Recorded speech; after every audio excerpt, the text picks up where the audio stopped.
बाळासाहेब ठाकरेंच्या जयंतीनिमित्त उद्धव ठाकरे आणि राज ठाकरे एकत्र येणार आहेत। 23 जानेवारी षण्मुखानंद सभागृहात कार्यक्रम होणार आहे। या कार्यक्रमानिमित्त ठाकरे बंधू एकाच व्यासपीठावर येणार आहेत। बाळासाहेब ठाकरेंच्या जन्मशताब्दी वर्षानिमित्त ठाकरेंची शिवसेना आणि मनसे एकत्रित विशेष कार्यक्रमाचे आयोजन करणार आहेत। तर महापालिका निवडणुकीच्या निकालानंतर दोन्ही भाऊ 23 जानेवारीला या कार्यक्रमानिमित्त एकाच व्यासपीठावर येणार आहेत।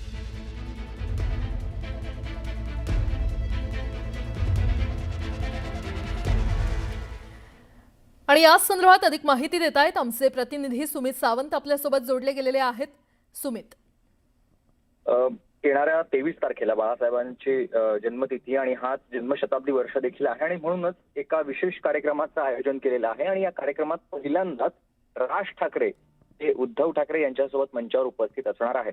निकाल लागलेला आहे आणि या निकालानंतर ठाकरे बंधूंची वेगवेगळी कुठे एकत्रितरित्या पत्रकार परिषद किंवा कोणती सभा झालेली नव्हती आणि आज पहिल्यांदा जेव्हा 23 तारखेला कार्यक्रम आयोजित केलाय तर दोन्ही ठाकरे बंधू एकत्र येतील, एका मंचावर असतील आणि या जन्मशताब्दी वर्षानिमित्त या कार्यक्रमात दोघांची भाषण देखील होणार आहेत। मार्गदर्शन होत आहे की काय मीमांसा केली जाते हे पाहणं महत्वाचं असेल, पण तुर्तास 23 तारखेला हा महत्वाचा कार्यक्रम आयोजित केलेला आहे ज्याच्यामध्ये उद्धव ठाकरे आणि राज ठाकरे हे षण्मुखानंद या सभागृहात कार्यक्रमात एकत्र सहभागी असतील।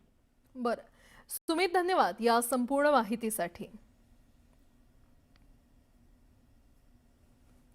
तिकडे कोल्हापुरात निवडणुकीनंतर पोस्टरबाजी चांगलीच रंगली आहे। भाजपनं काँग्रेसचा करेक्ट कार्यक्रम केला असे पोस्टर लावल्यानंतर आज उबाठा सेनेनं ईव्हीएम जिंदाबाद असे पोस्टर लावत त्याला प्रत्युत्तर दिलंय।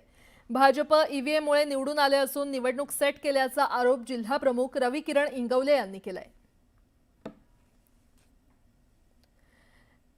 तर हे पोस्टरबाजी अशा पद्धतीने करण्यात आलेली आहे। ईव्हीएम जिंदाबाद अशा पद्धतीचा आशय त्यावर लिहिण्यात आलेला आहे।